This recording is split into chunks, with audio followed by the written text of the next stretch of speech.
அபார கருணா சிந்தும் ஞானதம் சாந்தரூபிணம் ஸ்ரீ சந்திரசேகரகுரும் பிரணமாமி முதான்வகம். வியாசநகரில் சங்கர ஜெயந்தி அன்னைக்கு ராத்திரி தான் சாண்டூர் ராஜா பிரார்த்தனை பண்ண பெரியவா வியாசருக்கு கோவில் கட்ட சொன்னா அப்படிங்கிறத பார்த்தோம். அந்த கோவில் விவரம்லாம் எப்படி சொன்னால் இன்னும் பல கோவில் விவரங்கள்லாம் நாம் பார்த்துன்னு வந்தோம். இப்படிலாம் பேசின்னு எல்லாம் ஆயிடுத்து. எல்லாரும் படுத்துக்கிறதுக்கு ராத்திரி 11 மணிக்கு மேலே ஆயிடுத்து.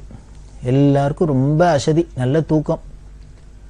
ஏன்னா 5 நாளாக இந்த சங்கர ஜெயந்திக்காக கார்த்தாலியும் சாயந்தரமும் பல ஃபங்க்ஷன்லாம் இருந்தது, விசேஷங்கள் இருந்தது, பல பேர் வந்தால் இப்படிலாம் இருந்ததுனால பெரியவாள்கிட்ட கைங்கிரமல்லாம் படுத்துன்னு ஒரு ஓரமாக வாவா கிடைச்ச இடத்துல படுத்துட்டு இருக்கா. எல்லாரும் அசந்து தூங்கின்னு இருக்கா. மறுநாளைக்கு வடிகாரத்தால் 3:30 மணிக்கு பெரியவா என்ன பண்ணினா 3:30 மணிக்கு ஏந்துண்டா. நேராக துங்கபத்ராவுக்கு போயிட்டா. துங்கபத்ராவுக்கு போனால் பெரியவாள்கிட்ட கைங்கர் வேணும். பாலு குமரேஷன் அவள் 2 பேரும் தான் என்னன்னு கூட போகிறா. அங்கே போய் பெரியவா பல் தேய்ச்சா எல்லாம் பண்ணிட்டு 1 மணி ஜபம் அப்படின்னு பண்ணுவாள். விபூதியெல்லாம் விட்டுன்னு எல்லாம் பண்ணிவிட்டு சுத்தி பண்ணிட்டு விபூதியெல்லாம் விட்டுட்டு ஜபம் பண்ணுறதுக்காக இந்த அவளுக்குன்னு அமைக்கப்பட்ட அந்த பர்ணசாலைக்கு வரா. அப்படி அதுக்கு அந்த பர்ணசாலைக்கு பக்கத்தில் தான் பெரியவாள்கிட்ட கைங்கர் ஏகாம்பரம் ஸ்ரீகண்டம் முதலான பக்தாள்லாம் படுத்துன்னு இருக்கா. இந்த பாலும் குமரேஷனும் எழுப்பின்னே வந்தா, பெரியவா வரா பெரியவாரா ஏந்துருங்கோ அப்படின்னு. இவெல்லாம் உடனே வாரி சுட்டுன்னு ஏந்துட்டா. பெரியவா கையில் 1 மணி ஜபம் பண்ணுறதுக்காக இந்த கடிகாரத்தையும் தண்டத்தையும் தூக்கிட்டு வந்து 1 மணி ஜபம் பண்ணுற போகிறா. இந்த பக்கம் வந்தவா எதுக்கு இங்கே வந்தா அப்படின்னா ஏகாம்பரத்தில் சொன்னால் வண்டி எங்கேன்னு கேட்டா. அதாவது ரிக்ஷா எங்கே அப்படின்னா, ரிக்ஷாவை கொண்டு வா எடுத்துன்னு வா அப்படின்னா. இந்த ரிக்ஷாவை கொண்டு வான்னாலே பெரியவா யாத்திரை கிளம்ப போகிறான்னு அர்த்தம். இவாளுக்கெல்லாம் தூக்கி அறி போட்டுது. மணி 3-4 மணி ஆகுது. பெரியவா இப்போ அடுத்தது யாத்திரையை கிளம்பணுங்கிறாளே. எல்லாருக்கும் 5 நாளாக அவ்வளோ சிரமப்பட்டு காரியம் பண்ணினது உடம்பை அடிச்சு போட்டாப்புல இருக்கு. சித்தப்படுத்துக்கலாம் அப்படின்னா பெரியவா கிளம்ப போகிறாளே அப்படின்ட்டு எல்லாருக்கும் கவலையாக இருந்தது. இவர் கேட்ட என்ன யாத்திரையா இப்போ கிளம்பணுமா அப்படின்னா ஆமான்னு தலையாட்டினா. உடனே இந்து வாசன் அப்படின்ட்டு போய் ரிக்ஷாவை எடுத்துன்னு வா அப்படின்னு உத்தரவாயிடுத்து. அவர் கொண்டு வந்து வச்சு பெரியவா சாமான்லாம் ஏற்று அப்படின்னு விட்டா. இந்து வாசன் சாமான்லாம் ஏற்றப்பட. அப்போ பாலுன்னு பெரியவாள்கிட்ட கைங்கரியம் என்றவர் சொன்னார், இப்போ பெரியவா கிளம்பணுமா? 5 நாளாக எல்லாரும் காரியமாக இருந்திருக்கு, சங்கர ஜெயந்தி கொண்டாடி இருக்கு. அதனால எல்லாருக்கும் சிரமமாக இருக்கும், சரீரம் சிரமமாக இருக்கும், பெரியவாளுக்கும் சிரமமாக இருக்கும். இந்த வயசில் இப்போ சிரமப்பட வேண்டாம். இன்னைக்கு ஒரு நாள் இருந்துட்டு 4 நாளைக்கு அப்புறம் சித்த சாவகாசமாக போகலாம், சிரம பரிகாரம் பண்ணிட்டு போகலாம். பெரியவா இப்போ கிளம்ப வேண்டாம் அப்படின்னா. பெரியவா எல்லாம் கேட்கல, கிளம்பணும் அப்படின்னா. எல்லாரும் என்ன சொல்ல முடியும்? பெரியவா தீர்மானம் பண்ணிட்டா தீர்மானம் பண்ணின்னு தான். இவாளுக்கும் ஆனால் சரீரம் இடம் கொடுக்க மாட்டேங்கிறது. இடம் கொடுக்கலன்னா என்ன பண்ணுறது? வேற வழி இல்லை. பெரியவா என்ன பண்ணினா இப்படி கிளம்புறத பார்த்துட்டு விடாப்படியாக கிளம்புறத பார்த்துட்டு உடனே பாலு இன்னும் கொஞ்சம் பெரியவாள்கிட்ட போய் பிரார்த்தனை பண்ணிட்டார். சாண்டூர் ராஜா ரொம்ப ஆசைப்பட்டு இங்கே கூப்பிட்டுருக்கார். அவள் இடத்துல வந்து சங்கர ஜெயந்தி பண்ணியிருக்கா. அவள் ரொம்ப விமரிசையாக எல்லாத்தையும் நடத்தி வச்சிருக்கா. அவள் வீட்டுக்கு போயிருக்கா, சாண்டூருக்கு போயிருக்கா. அவளும் 5 நாளாக இங்கே தான் இருக்கா. அவளுக்கும் சிரமமாக இருக்கும். அதனால ராத்திரி வீட்டில் போய் படுத்துன்னு சித்த சிரம பரிகாரம் பண்ணலான்னு போயிருக்கா. அவள் வந்துடுவா. அதனால அவள் வந்தோன்னா அவள்கிட்ட சொல்லிட்டு கிளம்பட்டும். அவள் இடத்துல வந்து அவள் கூப்பிட்டு அவள் இடத்துல வந்து நாம் எல்லாத்தையும் பண்ணிவிட்டு அவள் நமக்கு இவ்வளோ ஒத்தாசை பண்ணியிருக்கா. அப்படி இருக்கிறதே நாம் பாட்டுக்கு உள்ளாத போனால் நல்லா இருக்காது. அவள் வருத்தப்படுவா மனசு. அதனால சாண்டூர் ராஜா வரட்டும், வந்தோன்னு சொல்லிட்டு அப்புறம் பெரியவா எப்படி சௌரியமோ பண்ணட்டும். ராஜா வர வரைக்குமானு பொறுமையாக இருக்கணும் அப்படின்னா, இங்கே இருக்கணும் அப்படின்னா. பெரியவா அல்ல மாட்டேன் அப்படின்னா. எதுக்கு சொல்லணும்? ஒன்றும் சொல்ல வேண்டாம் அப்படின்னா. அவள்கிட்ட ஒன்றும் சொல்ல வேண்டாம், அவள் வந்து பார்க்கட்டும். வந்து நம்ம இல்லைன்னா நம்ம கிளம்பி போயிட்டோம்னா அவளுக்கு தெரிஞ்சுக்க போகிறா, அவ்வளவுதானே அப்படின்றா. இவ்வளவு சிம்பிளாக சொன்னால் எல்லாருக்கும் ஆச்சரியமாக இருந்தது. என்னையே அது இப்படி ஒரு பட்டக்கட்டையாக ஒன்று இருக்குமா? ஞானின்னா இப்படி இருக்குமா? துளிக்கூட ஒரு அஜானம் இல்லாத இருக்காளே அப்படின்னு ரொம்ப வேடிக்கையாக இருந்து ஆச்சரியமாக இருந்து இப்படி கூட இருக்க முடியுமா அப்படின்னு. எல்லாம் பெரியவா சொல்லுவா, ஏன் நம்ம போயிட்டோன்னா அவளே நம்ம போயிட்டோன்னு தெரிஞ்சுக்கிறா அப்படிங்கிறா. என்ன இப்படி போகலாமா? அது ஒரு மரியாதையா அப்படின்னு நமக்கு தோணலாம். ஆனால் பெரியவா எங்கே கிளம்பினாலும் சில இடத்துல மாதிரி சொல்லிக்காத கிளம்பினா அப்படி தான் சொல்லுவா. சாஸ்திரமே அப்படி தான் சொல்லியிருக்கு. ஒரு சன்னியாசி ஒரு இடத்துக்கு போனால் எப்படி போகணும் அப்படின்னு, சக்கரவர்த்தி போகிறாப்புல ராஜா போகிறாப்புல போகணுமா. அந்த ஊர் ஜனங்கள்லாம் பூர்ணகும்பத்தோட மேலதாளத்தோட எல்லாம் உபச்சாரத்தோட அதெல்லாம் வாங்கிட்டு உள்ளுக்குள்ள போகணும். அந்த இடத்த விட்டு கிளம்புறதே எப்படி போகணும், திருடம் மாதிரி போகணும் அப்படின்னு சொல்லியிருக்கு. நிச்சயம் பெரியவாள மாதிரி ஒரு ஆனந்த வஸ்து பிரம்மஜானி ஒரு இடத்துல தங்கிட்டு கிளம்பினா யாருக்கான ஆஹா போயிட்டு வாங்கணும் டாட்டா காமிக்க தோணுமோ? பெரியவாளை விடவே முடியாது, இனிமே இங்கே தான் பிடிச்சி வச்சுக்கணும் தானே நமக்கு ஆசை இருக்கும். அதனால நம்மளோட அஜ்ஞானம் நிச்சயம் அவளை விடமாட்டோம். நாம இப்படி நிர்பந்தப்படுத்தினா அவளால என்ன பண்றதுன்னு தெரியாது. அதனாலதான் இந்த தர்ம சங்கடமே வேண்டான்னு அவள் எல்லாரும் பாக்குறதுக்கு முன்னாலே சொல்லாத கொள்ளாது போயிடலாம் அப்படின்னு சாஸ்திரம் வச்சிருக்கு போல இருக்கு. ராமாயணத்துல இப்படிதான் வருது. ராமர் காட்டுக்கு போறதே என்ன பண்ணார், எல்லா ஜனங்களும் அயோத்தி ஜனங்களும் துரத்தின்னு வந்துடுத்து. நதிக்கரையில படுத்துன்னு இருக்கா எல்லாரும். வெடிகாரத்தால என்ன பண்ண சுமந்திரன்ட்டு வண்டியை கலப்பி எல்லாரும் ஏந்திருக்கிறதுக்குள்ள நம்ம போயிடலாம் அப்படின்னு. ஏன்னா அவ ஏந்து நூட்டானா நம்மள போக விட மாட்டா அப்படின்னு சொல்லிட்டு அதுக்கு இன்னும் தந்திரம் பண்ணார் அப்படின்னு ராமாயணத்துல. என்ன அப்படின்னு, ஏதோ கிழக்கதுக்கால் போனாப்புல இந்த தேரை கொஞ்ச நேரம் ஓட்டிட்டு அந்த தேரை அச்சுப்படுறாப்புல பண்ணிட்டு அப்புறம் இந்த பக்கமா திருப்பி வா அப்படின்னு சொன்னார் அப்படின்லாம் சொல்ற வழக்கம் உண்டு. ஏன்னா அவ தேரை அச்சு பார்த்துட்டு ராமர் இப்படி போயிருக்காருன்னு நினைச்சுட்டு ஏதோ போயிட்டு இருப்பா அந்த டைரக்ஷன்ல, இவர் ஆனா ஆப்போசிட் டைரக்ஷன்ல போயிட்டு இருப்பார். இவரை பிடிக்க முடியாது. அப்படி எல்லாம் சொல்லி இருக்கிறதுனால என்ன பெரியவா சொன்னா, அதனால ஒன்னும் சொல்லிக்கணுங்கிற அவசியம் இல்லை. அவ நம்ம வந்து பார்க்கட்டும், பார்த்துட்டு நம்ம இல்லைன்னா போயிட்டோம்னு நினைச்சுக்கிட்டோம். அதனால நம்ம கிளம்ப தான் போகணும் அப்படின்னு விட்டா. அவரும் ஆனை மட்டும் பிரார்த்தனை பண்ணிட்டு பார்த்தாரு. இல்ல நேத்திக்கு ராத்திரி கூட போறதே சாண்டூர் மகாராஜா கேட்டார், பெரியவா இருந்துட்டு போகணும் இருப்பாள் இல்லையோன்னு. இல்ல நாளைக்கு இங்கதான் இருப்பா அப்படின்னு சொல்லிக்க. அதை நம்பிட்டு அவர் போயிருக்கார். தர்ம சங்கடமா இருக்கும். அப்புறம் அவர் ஆசைப்பட்டார், பக்கத்துல அவளோட ஃபேக்டரி இருக்கு, அதுல பெரியவா பாதம் படணும், பெரியவா விஜயம் பண்ணணும்னு பிரார்த்தனை பண்ணிட்டு இருக்கார். அதனால ராஜா வரட்டும், அவரோட ஃபேக்டரிக்கு போயிட்டு இன்னைக்கு ஒரு நாள் இருந்துட்டு அவ ஆசையை பூர்த்தி பண்ணிட்டு நம்ம அப்புறம் போகலாம் அப்படின்னா அதெல்லாம் கேட்கவே மாட்டேன்னுட்டா பெரியவா. அதெல்லாம் யாரா இருந்தாலும் சரி என்னவா இருந்தாலும் சரி, அவ அதாவது ஊருக்கெல்லாம் அவ ராஜாவா இருக்கலாம், இது அண்டச்சராச்சரத்துக்கும் சக்கரவர்த்தியாச்சே, சர்வேஸ்வரனாச்சே. இவ யாருக்கு பயப்படணும், யாருக்காக தாட்சிணியப்படணும் இல்லை. உடனே என்ன பண்றதுன்னு தெரியல. எல்லாரும் மற்றவாள்லாம் கைக்கிரமழாள்லாம் சிரமப்பட்டு எல்லாருக்கும் என்ன ஆசை அப்படின்னா, இந்த ராஜாவை ஷாக்கு வச்சாலும் பெரியவா இங்க இருப்பாளாக்கும், இன்னைக்கு அட்லீஸ்ட் ஒரு நாளைக்கு இங்க ரெஸ்ட் எடுத்துக்கலாமே அப்படின்னு பார்த்தா எதுக்கும் ஆசையில பெரியவா கிளம்புறதுன்னு தீர்மானம் பண்ணிட்டா, தண்டத்தை தூக்கின்னு கிளம்பிட்டா. இப்போ வந்தா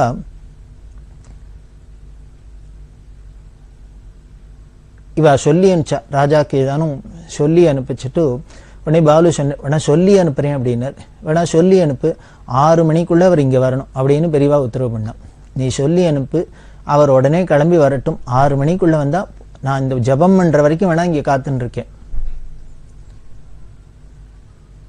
6 மணிக்குள்ள நான் கிளம்பிடுவேன், ஜபத்தை முடிச்சுட்டேன்னா கிளம்பிடுவேன் அப்படின்னு உடனே பெரியவா ஆசனத்தை போட்டு ஜபத்துக்கு ஆரம்பிச்சுட்டா. இந்த ஜபம் எப்படியும் 1 hour ஆகும். அதனால பாலு என்ன பண்ண, ரமேஷ் வெட்டு அப்படிங்கிற விட்டு போய் ராஜாட்ட சொல்லு, உடனே பெரியவா கிளம்பிட்டா உடனே கிளம்பி வர சொல்லணும். பெரியவா அனுஷ்டானம் ஆயிடுத்து, ஜபமும் ஆயிடுத்து. இவ அடுத்தது உடனே கிளம்பிட்டா.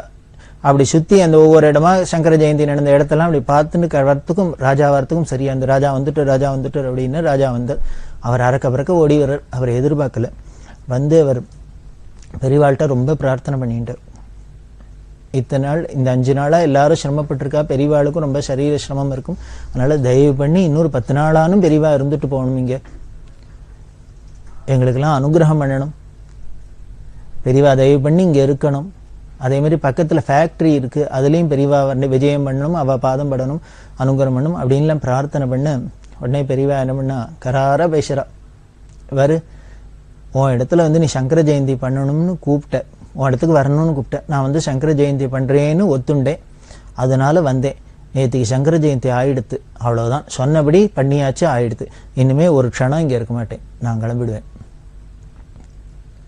அப்படின்னா தண்டத்தை தூக்கிண்டா கிடுகிடுன்னு வெளியில வர ஆரம்பிச்சுட்டா. என்ன பண்ண முடியும்?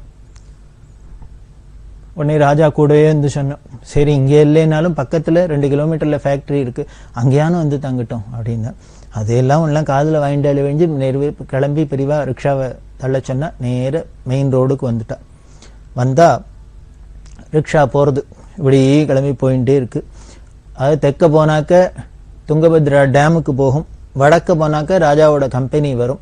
அந்த மெயின் ரோட்ல வந்தோடனே இப்ப பெரியவா தெற்க போப்புறாளா வடக்க போப்புறாளான்னு தெரியணுமே, ஏன்னா ராஜாவோ கம்பெனிக்கு வரணும்னு சொல்லியிருக்காரு.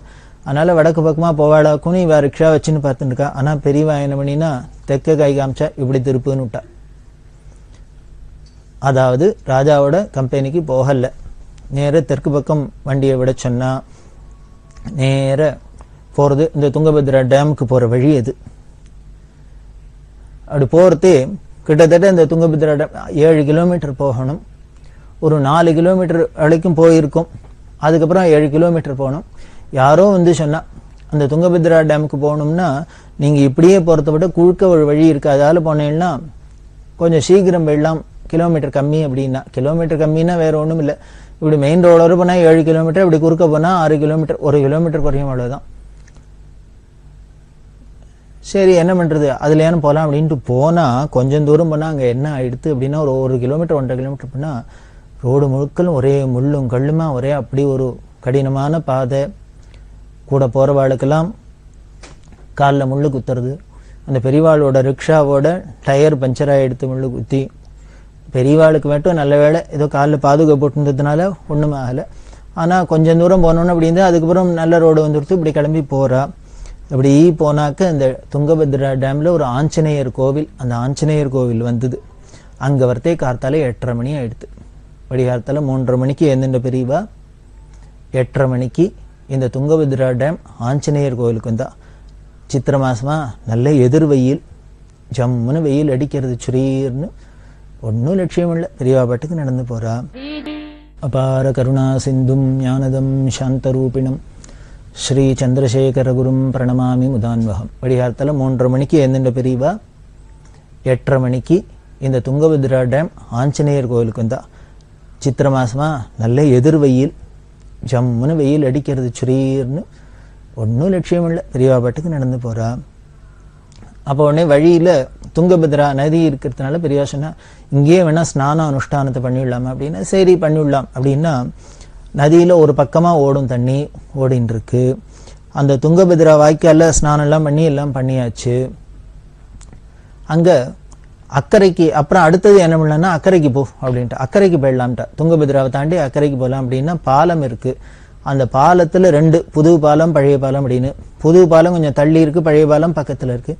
இந்த பழைய பாலத்து வழியால் போயிடலாம் அப்படின்னா சீக்கிரம் போயிடலாம் அக்கறைக்குன்னா.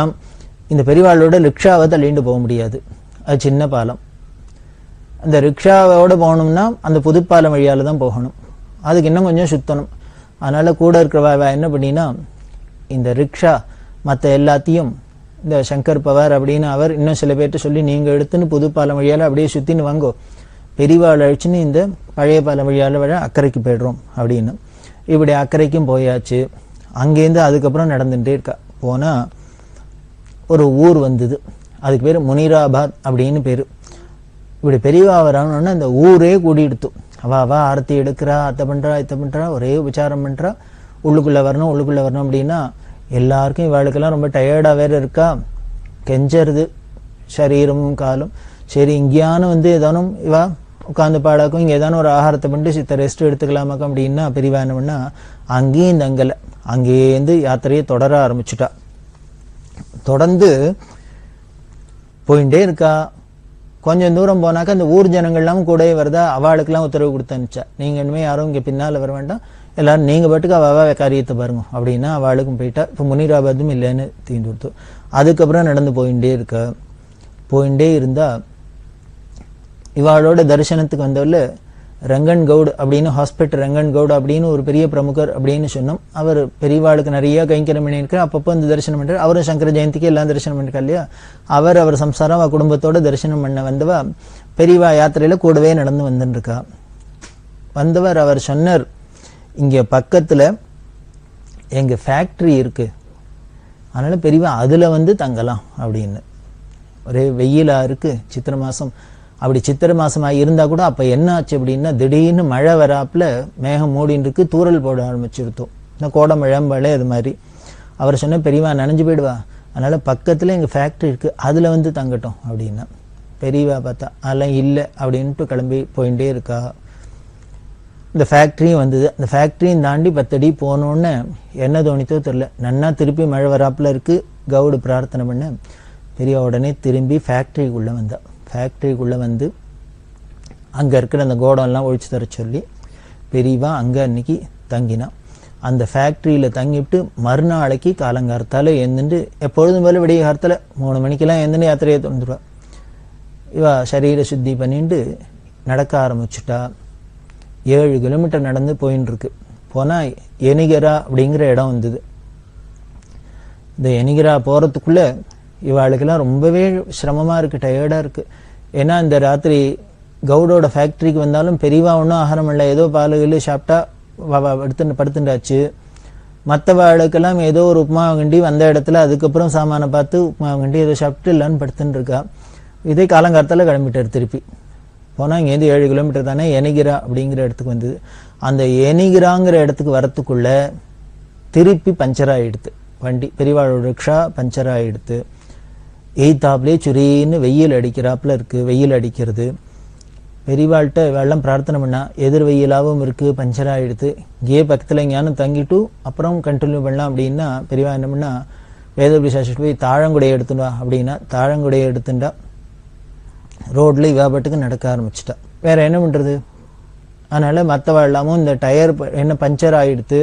உடனே என்ன பண்ணினார், அதுலேருந்து சாமானில் சிலதெல்லாம் மட்டும் எடுத்துன்னு இந்த டயர் பஞ்சர் ஆகிட்டதுனால அதை வச்சுன்னு தள்ளின்னு போக முடியல இவாளால் ரிக்ஷாவை. ஏன்னா எல்லா சாமானும் இருக்குது. அதனால மற்ற சாமான் எல்லாத்தையும் பெரியவாளோட முக்கியமான சாமானை மட்டும் அதில் வச்சுட்டு அதை மொள்ள தள்ளின்னு போக சொல்லிட்டு பின்னால் கவுடோட வண்டி வரும், கார் வரும், அதில் மற்ற சாமான்லாம் ஏற்றின்னு போகலாம் அப்படின்ட்டு ஏகாம்பரம் ஏற்பாடு பண்ண அப்படி போயின்னு இருக்கு. அப்படி போனால் ஒரு வழியாக 9:30 மணி ஆச்சு. கார்த்தால 9:30 மணி. இந்த கவுடோட ஃபேக்ட்ரியிலேருந்து கிளம்பி எனிகிரா வந்து அதையும் தாண்டி நடந்து போயின்னு இருக்கா. போயிருந்தா அதுக்கப்புறம் 5 கிலோமீட்டர் நடந்தாச்சு. கிட்டத்தட்ட 9:30 மணி ஆயிடுத்து கார்த்தால. இப்போ ஸ்நானம் பண்ணணும், அனுஷ்டானம்லாம் பண்ணணுமே, எங்கே பண்ணலாம் அப்படின்னா அது என்ன பண்ணா, ரோடு போடுறதுக்காக ரோடெல்லாம் நடுப்பு பள்ளம் தோண்டியிருக்கா. பெருசாக பள்ளம் தோண்டி அதில் உள்ள மண்ணெல்லாம் எடுத்து வாரி போட்டு இன்னும் பண்ணி வச்சிருக்கா. அது நாள் என்ன ஆயிருக்கு, முதலையே சொன்னோம். இந்த கவுடோட ஃபேக்ட்ரிக்கு வரதுக்கு முன்னாலே மேகம் மூடி இருந்தது, மழை வராப்புல இருந்தது, தூரல் போட்டது. பெரியவா ஃபேக்ட்ரியில் போய் தங்கினான்னு. அப்போ ராத்திரி நன்னா மழை பெஞ்சிருக்கு போல இருக்கு. போனால் அந்த ரோடில் தோண்டி தோண்டி வச்சிருக்காளே ரோடை போடுறதுக்கு பள்ளமாக அதுலெல்லாம் தண்ணி தேங்கியிருக்கு. மழை பெஞ்சு தண்ணி. பெரியவா என்ன பண்ணினா அதில் ஒரு மடுவில் இறங்கிவிட்டா. வேடிக்கையை பாருங்கோ, ஒரு பெரிய சங்கராச்சாரியார் பீடாதிபதி, அவள் ஸ்நானத்துக்கு எங்கே இருக்கான்னு ரோடு போடுறதுக்காக பள்ளம் தோண்டி இருக்கு, அதில் மழை பெஞ்ச தண்ணி தேங்கி இருக்கு, அதில் போய் ஸ்நானம் பண்ணுறா. எங்கேயானும் எந்த சுவாமிகளானு எந்த சங்கராச்சாரியான்னு நம்ம எதிர்பார்க்க முடியுமா அப்படி இல்லாமல் இருப்பான்னு? அப்படி இல்லாமல் இருந்து காமிச்சிருக்கா. அப்படி இல்லாமல் இருந்து காமிச்சு ஆச்சரியமாக தான் இருக்கு பெரியவாள். அதில் ஒரு தேங்கி இருக்கிற மடுவில் பெரியவா ஸ்நானம் பண்ணினா. ஏன்னா தொட்டி ஸ்நானம் அப்படிங்கிறப்பல அது சாஸ்திர சம்மதம் தான், அது நேச்சுரல் வாட்டர் தானே, மழை பெஞ்சு வருண தீர்த்தம். அதில் ஸ்நானம் பண்ணி அங்கேயே உட்காந்துன்னு அனுஷ்டானத்தை பண்ணி எல்லாம் பண்ணால் ஒரு 10:30 மணி ஆயிடுத்து. பெரியவா ஸ்நானம் விட்டா மற்றவாள்லாம் என்ன பண்ணுறது? இவாள் இல்லாமல் ஆளுக்கு ஒரு தேங்கி இருக்கிறதுல ஒன்றில் இறங்கி ஸ்நானம் பண்ணினா. ஏகாம்பரம் சொல்லு, எதனால பெரியவா அப்படி நடு ரோடில் இப்படி திடீர்னு ஸ்நானம் பண்ணான்னார். வியாசநகரையை விட்டு கிளம்பினத்துலேருந்தே எல்லாருக்கும் ரொம்ப டயர்டாக இருக்குது. ஏதோ ராத்திரி மட்டும் ஏதோ சித்த தலையை சாய்க்கிறதுக்கு ஒரு இடத்துல தங்கி இருக்கா. மற்றபடி யாத்திரை பண்ணிகிட்டே இருக்கா. எல்லாருக்கும் சிரமமாக இருக்குது, டயர்டாக இருக்குது. இந்த டயர்டு போகிறதுன்னா என்ன பண்ணுவேன்னா திடீர்னு பெரியவா ஸ்நானம் பண்ணுவாள். இந்த ஸ்நானம் பண்ணிட்டா அந்த சோம்பேறித்தனம் போயிடும், அந்த உடம்புல கலப்பு போயிடும், ஒரு ஃப்ரெஷ்ஷாக ஆகிடும். அது மாதிரி எல்லாரும் ஆளுக்கு ஒரு தேங்கி இருக்கிற தண்ணியில் ஸ்நானத்தை பண்ணால் எல்லாருக்கும் ஓரளவுக்கு கொஞ்சம் ஃப்ரெஷ்ஷாச்சு. ஏதோ கையில் கொண்டு போய் நம்ம ஒரு இதையானும் துளி சாப்பிட்டுக்க வேண்டிதான், வேற வழி கிடையாது. கிளம்பி போயிட்டே இருக்கா. இப்படின்னா அதுக்கப்புறம் இன்னொரு 5-6 கிலோமீட்டர் போனால் கிட்டத்தட்ட அன்னைக்கு மட்டும் 22 கிலோமீட்டர் நடந்தா கடைசியில் ஒரு ஊர் வந்தது, கொப்பல்னு பேர். அந்த கொப்பல்ல பெரியவா தங்க போறா. ஒரு ஆஞ்சநேயர் கோவில், அங்கே தங்க போறா. இந்த கொப்பல் வர வழியில் இந்த எனிகிராலேருந்து கொப்பல் வரைக்கும் நடுப்புற ஒரு ஊரும் கிடையாது, நடந்து தான் வந்தாகணும். அதனால தான் பெரியவா நடந்து வந்தா. சித்திரை மாதம், எதிர் வெயில். ஆனாலும் பாருங்கோ, அவ்வளவு இருந்தால் கூட நாள் ராத்திரி மழை பெஞ்சது. இவா 12 மணி 12:30 மணிக்கு கொப்பல்ல இந்த அனுமார் கோவிலுக்கு போகிறா. அது வரைக்கும் ரோடு ஓரளவுக்கு சுடாதையே இருந்தது, கொஞ்சம் ஹிதமாக இருந்தது. கூட போகிறவெல்லாம் அங்கே சொல்லுவா, நமக்கு இப்படி ரொம்ப சிரமமா இருக்கும், நம்ம தாங்க முடியல அப்படின்னா இது மாதிரி இயற்கையிலேயே சில அதிசயங்கள்லாம் நடந்து நமக்கு அந்த கலப்பு தெரியாத, நமக்கு சிரமம் இல்லாத காப்பாத்திடும். அது பெரியவாளோட கருணையினால்தான் தான் அப்படி நடக்கும். அதனால தான் வழக்கு திடீர்னு கோடமழைன்னு முத நாள் ராத்திரி பெஞ்சு ரோடெல்லாம் கொஞ்சம் கூலாகி அதில் ரோட்டில் தண்ணி தேங்கி அவளுக்கு ஸ்நானத்துக்கும் வசதியாக இருந்து ரோடும் சுடாத இருந்து ஒரு வழியாக 12:30 மணிக்கு கொப்பலில் போய் ஒரு அனுமார் கோவிலில் தங்கினா. அந்த அனுமார் கோவிலில் தங்குறா அப்படின்னா ஒன்றும் பெரிய ரூமும் எல்லாம் கிடையாது, ஒரு சின்ன கோவில். அதில் அந்த பிராகாரத்திலே பெரியவா அங்கேயே இருந்துட்டு பெரியவாளுக்கு பிக்ஷை முதற்கொண்டு பிராகாரத்திலே அப்படியே பிக்ஷை பண்ணி போடுறாப்புல. ரூமா ஒன்றும் கிடையாது. ஆனால் அது ஒரு பெரிய ஊராக இருந்ததுனால கூட்டம் எக்கச்சக்கமாக வர ஆரம்பிச்சுட்டு. எய்த்தாப்பில் ஒரு பெரிய ராகவேந்திர சுவாமி மட்டம் இருக்குது, அதுக்கு பக்கத்தில் ஒரு கல்யாண மண்டபம். இந்த கல்யாண மண்டபத்தில் கூட இருக்கிறவாள்லாம் தங்கி இருந்தா. அவளுக்கு போய் 12:30 மணிக்கு அப்புறம் வந்து அந்த இடத்துக்கு போய் புது இடத்துக்கு போய் கூட இருக்கிறவாளுக்கு இந்த வேதபுரி சாஸ்திரி ராமகிருஷ்ணன் அவள்லாம் உடனே சமையல் ஏதோ பண்ணுவா. பண்ணி எல்லாமே வேடிக்கையாக தான் இருக்கும், ஆச்சரியமாக தான் இருக்கும். அதுக்கு பிறகு ஆகாரெல்லாம் பண்ணும். பெரியவா அங்கே போய் அந்த ஆஞ்சநேயர் கோயிலில் இருந்துட்டு என்ன பண்ண ஏராளமான கூட்டம் வந்துடுத்தோ. அதுக்கப்புறம் இந்த இடத்துல ரொம்ப கூட்டம் வந்துடுத்து பெரியவாளுக்கு. ஏன்னா கோவிலாக இருக்கிறதுனால இந்த பிராகாரத்திலே பெரியவாளும் இருக்கிறதுனால அவளுக்கு கொஞ்சம் அசௌரியமாக தான் இருந்தது. என்ன பண்ணுறது அப்படின்னு பார்க்கறதே பெரியவாட்ட யாரோ ஒருத்தர் வந்து சொன்னேன், இங்கே பக்கத்தில் ஒரு சின்ன மலை மாதிரி இருக்குது, அங்கே ஒரு அனுமார் கோவில் இருக்குது, ஊரை விட்டு தள்ளி ஒரு 2-3 கிலோமீட்டரில் ரொம்ப ஏகாந்தமாக இருக்கும், அங்கே கிணறு கூட இருக்குது, அதனால் பெரியவா அங்கே வந்து தங்கலாம் அப்படின்னு சொன்னால் பெரியவா என்ன பண்ணால் சாயந்தரம் 4 மணிக்கு அங்கே கிளம்பிட்டா. ஊர் ஜனங்களும் கூட்டமாக இருக்குது. பெரியவா கிளம்பிட்டா. அப்படி கிளம்பி போயின்னு இருக்கிறதே பாய் தூரம் போனோன்னு இந்த ஏகாமிரத்தை கூப்பிட்டு, நீ ஒன்று பண்ணு, அந்த கொப்பலில் போய் எய்த்தாப்பில் ராகவேந்திர சுவாமி மடம் இருக்குது, அந்த ராகவேந்திர சுவாமி மடத்தில் பூஜை பண்ணிட்டு இருக்கிறவர் மாத்வரா ஸ்மார்த்தரா போய் விசாரிச்சுட்டு வா அப்படின்னு. விசாரிச்சுட்டு அப்புறம் ஒரு புஸ்தகம் பேரை சொல்லி அந்த புஸ்தகம் அவர்கிட்ட இருக்கா, எங்கே கிடைக்கும், அவர் பார்த்துருக்காரா, எல்லாம் விசாரிச்சுட்டு வா, அப்படியே அவருக்கு ஒரு வஸ்திரம் கொடுத்துட்டு வா அப்படின்னு சொல்லி அனுப்பிச்சுட்டா. இவர் உடனே திரும்பி வந்துட்டார். வந்து இவாள்கிட்ட இருந்ததுலேருந்து ஒரு வஸ்திரத்தை அவருக்கு கொடுத்து எல்லாம் விசாரிச்சுட்டு திரும்பி போகணும் பெரியவாள்கிட்ட. அதுக்குள்ளே பெரியவா என்னன்னா நடந்திருப்பா. இவர் என்ன திருப்பி இவ்வளவு தூரம் நடந்து போகணுமே நினச்சிட்டே இருக்கிறது. யாரோ ஒருத்தர் காரில் வந்தார், ஒரு டாக்டர். அவர் வந்து இங்கே கேட்டார், பெரியவா இங்கே இருக்காளா அப்படின்னு. இல்லை, இப்போ தான் பெரியவா கிளம்பி போயாச்சு, அந்த அனுமார் கோயிலுக்கு போகிறா அப்படின்னா. எனக்கு தரிசனம் பண்ணும், எனக்கு தரிசனம் பண்ணி எங்கன்னு. ஏகாமிரத்துக்கு பரம சந்தோஷம். இவர் காரை எடுத்துன்னு வந்திருக்கார். சரி, இவரோட காரில் போய் அவர் பெரியவாட்ட போயிடலாம் அப்படின்ட்டு காரில் ஏறி உட்காந்து வாங்க அழிச்சுன்னு பண்ணி போனால் அப்படி பெரியவா அந்த இடத்துக்கிட்ட போயின்னு இருக்கா. இவர் ஏகாம்பரம் சொல்வார், இந்த காரில் போய் தரிசனம் பண்ணலான்னா முன்னால் போய் பெரியவாளை நெருங்க முடியல, அவ்வளோ கூட்டம் பின்னால் வந்துருந்தது. இந்த கார்லேயே நான் உட்காந்து போயிட்டே இருந்தேன். அந்த அவர்கிட்ட டாக்டர்கிட்ட சொல்லியிருந்தேன், பெரியவா அடுத்தது அந்த ஆஞ்சநேய கோயிலுக்கு போப்பரா, அங்கே போகணுன்னு அங்கே போய் பெரியவா இறங்கினோன்னு நான் உங்களை தரிசனம் பண்ணி வைக்கிறேன் அப்படின்லாம் சொல்லியிருந்தார். ஏன் அப்படின்னா பெரியவா இந்த ராகவேந்திர மடத்தில் பூஜை பண்ணுற ஸ்மார்த்தரா மாத்வரா கேட்டுவா புஸ்தகத்தெல்லாம் பற்றி சொல்லியிருக்கா. இப்படி போய் இவர் விசாரிச்சுட்டார். இப்போ பெரியவாள்கிட்ட போய் ரிப்போர்ட் பண்ணும். ரிப்போர்ட் பண்ணினா பெரியவா அடுத்தது ஃபர்தராக ஏதான இன்ஃபர்மேஷன் சொல்லி திருப்பி போய் இதை கட்டணுவா அதை கட்டணுவான்னு ஏதானு சொல்லலாம். அதுக்கு பயந்து என்ன பண்ணி திருப்பி நடந்து போகாத இருக்கணுமேங்கிறதுனால இவர் காரோட ஒருத்தர் வந்திருக்கார், இவரை பிடிச்சி வச்சுப்போம். அப்படி பெரியவா தானே திருப்பி ஏதான உத்தரவு பண்ணாலும் இந்த கார்லேயே போயிட்டு வரலாமேங்கிறதுக்காக தான் இவர் கார்லேயே உட்காந்து வாங்க அங்கே வந்தோன்னு தரிசனம் பண்ணி வைக்கிறேன். அந்த இப்படிலாம் வேற தந்திரம் பண்ணியான்னு வேற வழி கிடையாது. வேடிக்கையாக இருக்கும். போயிட்டு அங்கே அந்த அனுமார் கோவிலில் ராத்திரி தங்கினான். பண்ணால் ஒரே இருட்டாக இருக்குது, அரிக்கன் லைட்டில் வச்சுன்னு இருக்கு. பெரியவாளை ரிக்ஷா மேலே தூக்கின்னு போக முடியல. பெரியவா போய் அங்கே இருக்கா. ஒரே முள்ளுங்கள்மா இருக்குது. எல்லாரும் படுத்து நோட்டா. அப்படி அன்னை ராத்திரி கழிஞ்சது. மறுநாளைக்கு என்ன ஆச்சு அப்படிங்கிறது தொடர்ந்து பார்க்கலாம்.